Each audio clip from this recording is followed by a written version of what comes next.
Good afternoon. My name is Aloysio. I am a consultant at NUITEC. I'd like to thank the organizing committee for inviting us to talk about EVPN. I know that you are all willing to have a beer.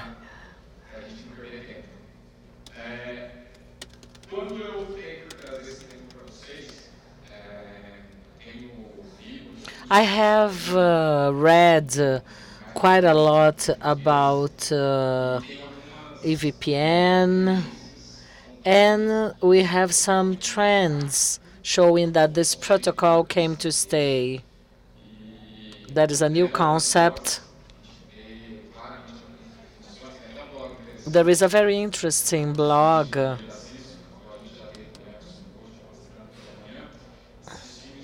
distinguishers. It says that EVPN in the translation, it's the new kids on the block. It came to really enhance and to show off in this world of interconnection.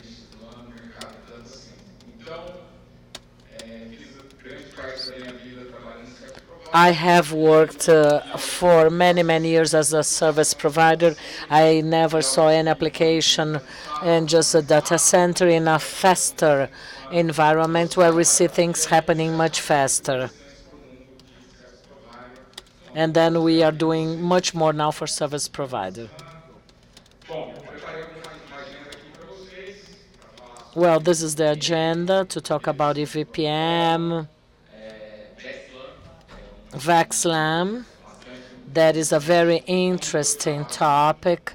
As they both work together, we have to understand what is the principle of VIII, some benefits, concepts, application, and then we make a summary about a paradigm split to know where we can go with EVPN and XLAN.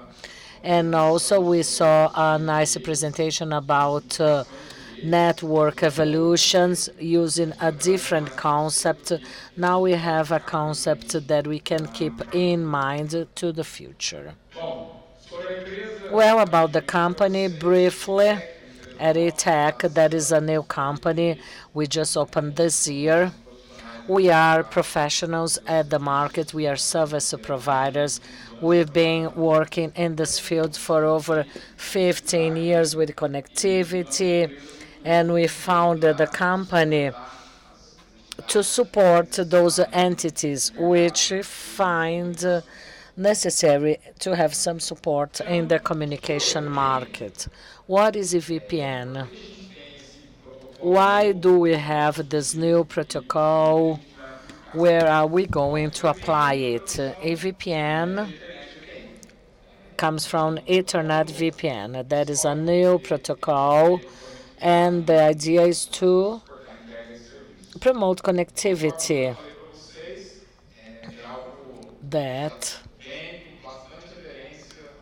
has high adherence in the data center market with some applications in that scenario. And today, new models, new functionalities to the service provider market. There is a strong appeal for network simplicity today to perform a number of services which we are usually using as part of the technology. We address several things to the protocol layer where they have to address those needs, and that becomes so complex. They become very, very complex, and they do not meet some requirements of the modern world, and EVPN is here to address some of them. That is a simple protocol, as I told you, and it meets all services. That service which we are used to doing, layer 2 communication, LE3 VPN, EPP, which are common in the market, newer applications, GL3 in data center. But we have a number of protocols. If the idea was just to simplify, why not evolve traditional protocols? They are all implemented with all suppliers, vendors. Why don't we make better use of that? An interesting principle is, let's start from what we have. Let's get the protocols as we do today and how to improve them. Today, VPNs, we know them very well as VPN of layer 2 or 3. Layer 2 VPN, they are the traditional ones supported by the LAM extensions.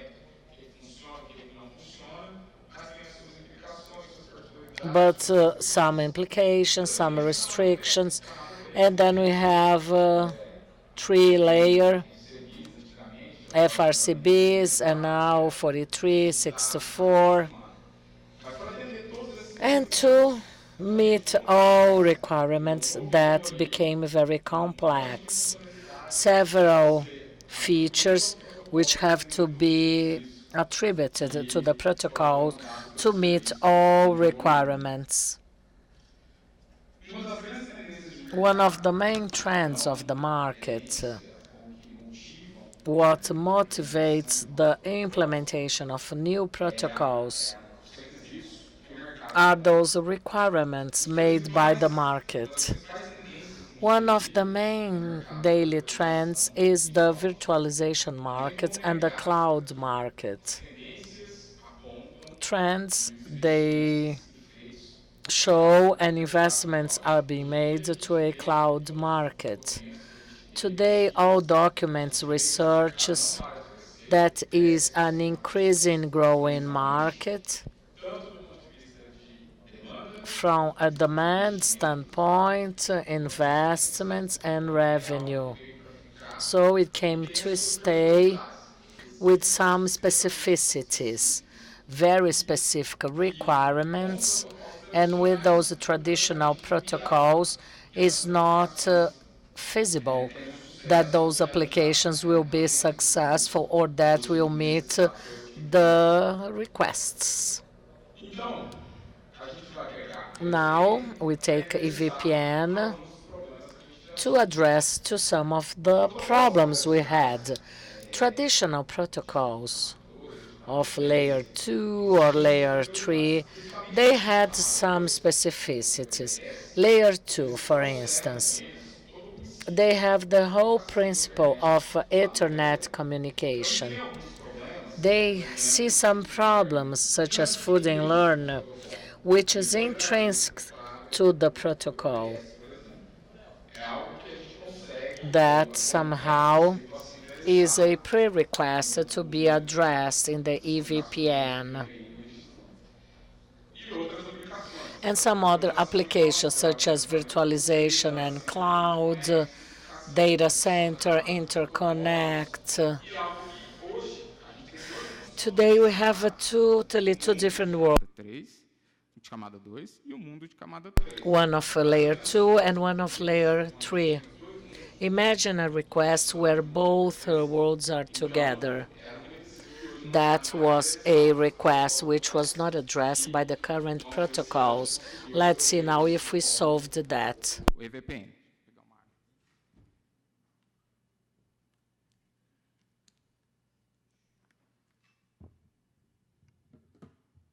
Bom, primeira coisa, toda vez que a gente ouve falar de EVPN, às vezes a gente ouve falar também. Every time we hear about EVP, Eles são a mesma coisa. we hear about VXLAN. One does not live without the other one. EVPN needs VXLAN. Let's see and try to understand. VXLAN, what's that? That's a protocol in the overlay layer which allows network virtualization. What is the main driver? The main driver was to address a limitation of segments to data centers. The cloud market is growing exponentially, but we had the frame Ethernet where we know the avalanche. We have a limited capacity of bits, and we are limited to 4,000 bits, in addition to some other traditional problems of this world. And then VXLAN comes as a solution to address that. That is an extension of that field, which now is called differently.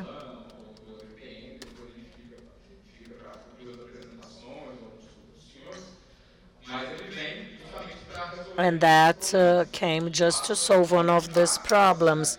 And then it increases that ability, allowing a greater scalability of that.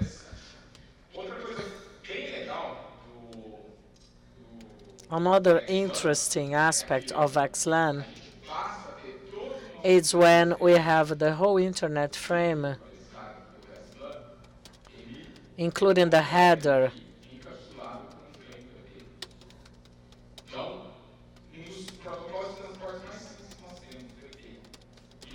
One of the simplest protocols, the VP, which helps a lot our networks and a number of restrictions from the legacy networks.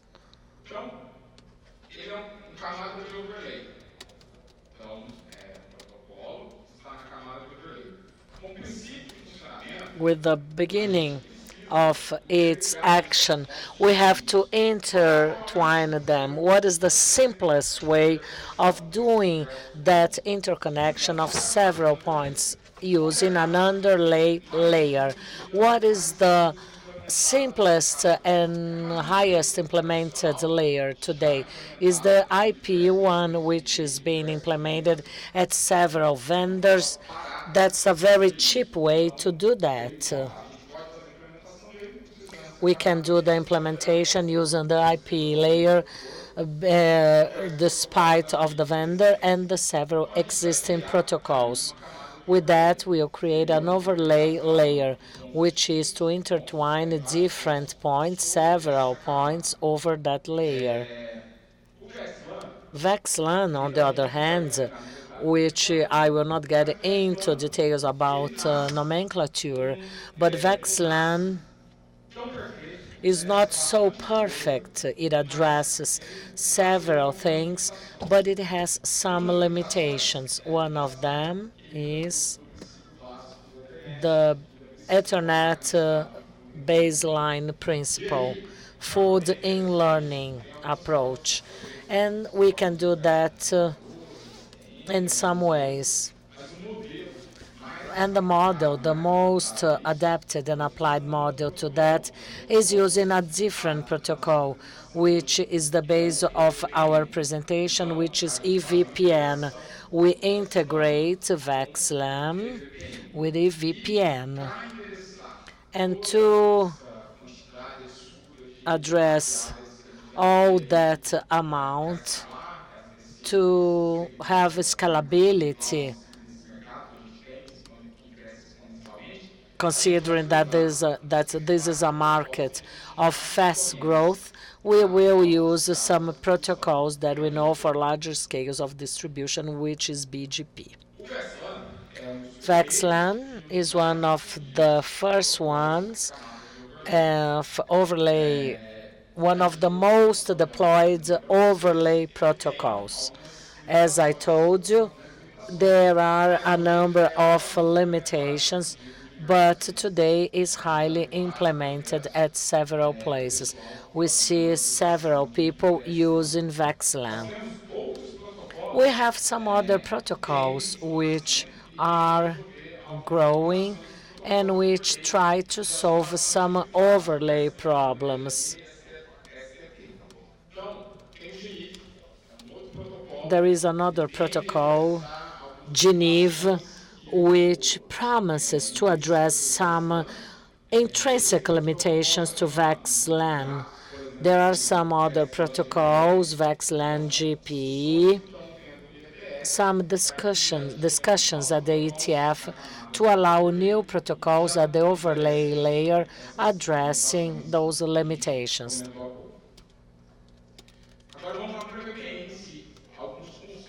Some EVPN concepts. Well, what are the benefits of this technology? There are several things that VPN can solve to us. We had some limitations, characteristics of a traditional Ethernet. Some we could not do, where we would turn on a switch to the Ethernet and let them active. We had some loop problems with protocols of resilience. Mobility of VNs. These are data center requests, and you have to be flexible. So a protocol is required to support that. We have to minimize traffic flow.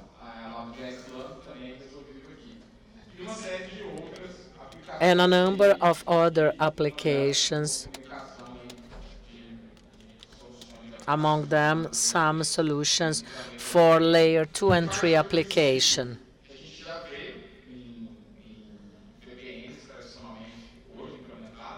We see the traditional implemented VPNs using BGP, segmentations, and that has the same principle, which is a BGP family, using some benefits. I had anticipated myself here as the way we learn. We have the PA communication, PASA, I think he said. PE, it works as a proxy, avoiding ARP flow to remote destinations. Within the VPN in a local environment, that is a normal process, but as it is an external communication, that will act as a proxy with several improvements which were implemented in addition to those regular ones that are required for applications such as resilience, mobility, agility, everything we see as requests for new apps. They are all addressed here in the VPN. EVPN principle of action. There are two different communication plans. One is a control plan and the other one is a data control plan. EVPN together with the BGP. And that may work over several overlay layers. EVPN will work not only with VXLAN. We see both protocols working jointly, and they can use several others, such as MPDSE, MPLS, I should say. They are supported as a data plane to EVPN. We have some other protocols such as VXLAN, Geneve, SSTT, PBB, MAC. With all this architecture, EVPN will be close to those apps or scenarios which are more familiar to service providers. Here we have an overview of EVPN communication. We have some acronyms here and some definitions that we'll have to try to understand while we study EVPN. So we'll have that in the VPN, VE, some sentences or acronyms which are common at this market and which you have to study and get familiarized. What is the communication principle? An overlay layer, and the packages will be tunneled. End-to-end communication, but packages will be encapsulated.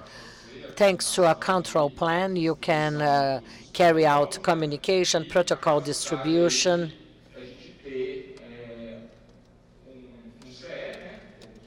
to have a CPE communicating to two different and simultaneous EVPN.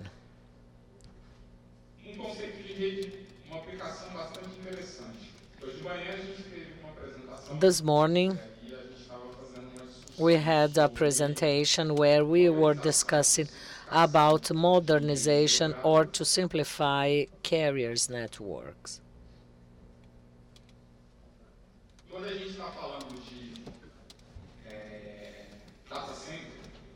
When we are talking about data center, we see the simplification carried out with this type of protocol. We find several papers of implementations of data center interconnect, virtualization, and so on and so forth, in partnership of VPNX LAN partnership. We have network hubs or cores which use as a basic principle EVPN VXLAN.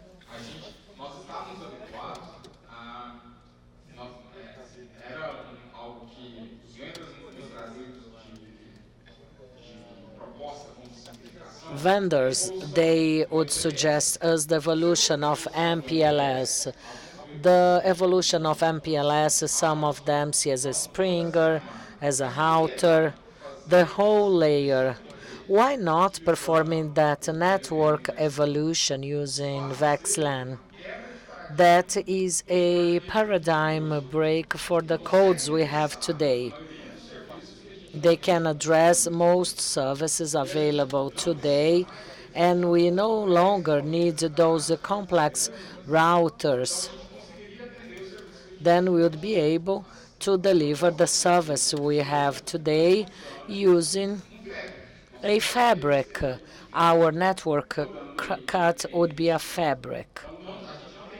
We do not have much to say about implementation of network core, but that is common at data centers. So maybe we can bring that to reality and to consider how to do it, how to address those applications using new protocols. So EVPN came to stay.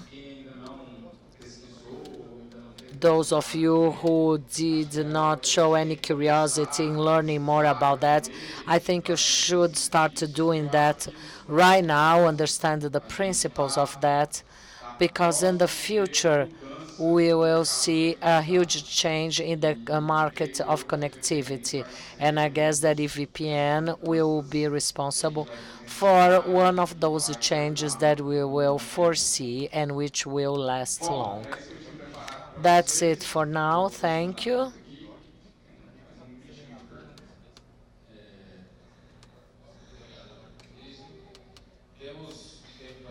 Well, we have still a few minutes for your questions.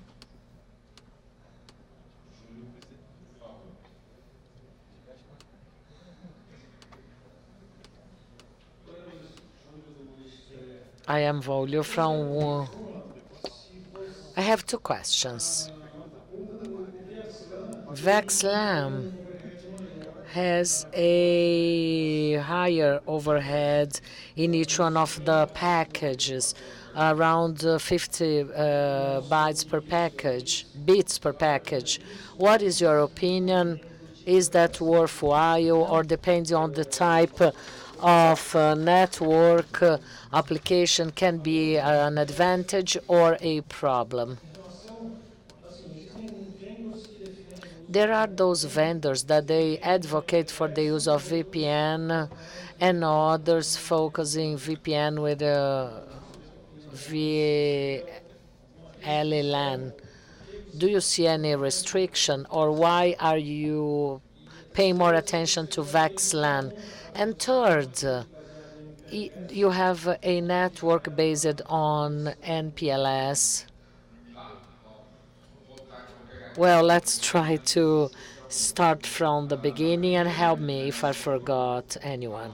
First, you want to know about the size of the package with a larger overhead. Well, I did not see much restriction in the use of VXLAN as they use a greater or a larger header. On the contrary, I saw some benefits in having that VXLAN encapsulation that was very helpful and addressed some problems we had in the past. I did not see anything bad about that. And your last question about the transition of MPLS to VXLAN. Well, that has to be done gradually. There is no defined step by step. I believe that those scenarios where you are able to divide and to simplify your network, that is a good idea. I think you should consider VXLAN as a evolution, step by step, how to do that. Well, we still have to consider it as each one has their applications, their problems. MPLS is used different by several companies. We have some who use that in a more complex way, and some of them they use the basic of NPLS.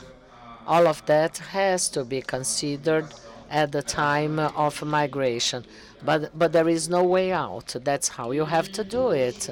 And last, how to use EVPN in the VXLAN or with MPLS, right?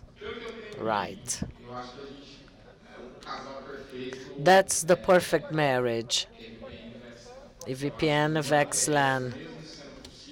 Even if it's possible to use that on a data plan, they still see some limitations that were well addressed using other protocols. As far as I understand, I think they were well solved with VXLAN. That will change still, but most implementations will be along those lines. Okay?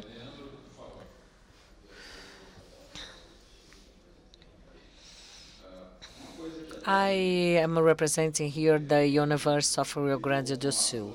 EVPN became a buzzword. Since last year, everyone talks about VXLAN, BGP, GBPS, and so on. And some university networks, campus, companies, enterprises, they say we have to have a VXLAN because the guy from Juni, from Cisco, they told us this and that. And there are those that they have to implement a VPN, VXLAN. Let's make very clear that this is a good solution for service providers. If you have a data center and if you want to have different people from different network, fine. But not for enterprises unless you have 3 or 4 data centers. People, they want to follow that fad. Maybe that is not the best idea. Or maybe find a different solution. Well, people are going to that wave and they do not know very well how to use that. I see that happening at several networks. I don't know if you are experiencing the same. Do you see that type of thing or not? Well, I haven't seen a clear demand by the client, but as you said, there are some enthusiasts about that, and they are highly guided to the vendor. When the vendor they see that business, they try to create a concept, and there are those that they want it to be very fast, pioneers. Well, it's quite natural that they want to see that, but you have to respect the right number of applications. Yeah, this is the new kids on the block. Anything else to Luizio? Thank you. That's it. Thank you.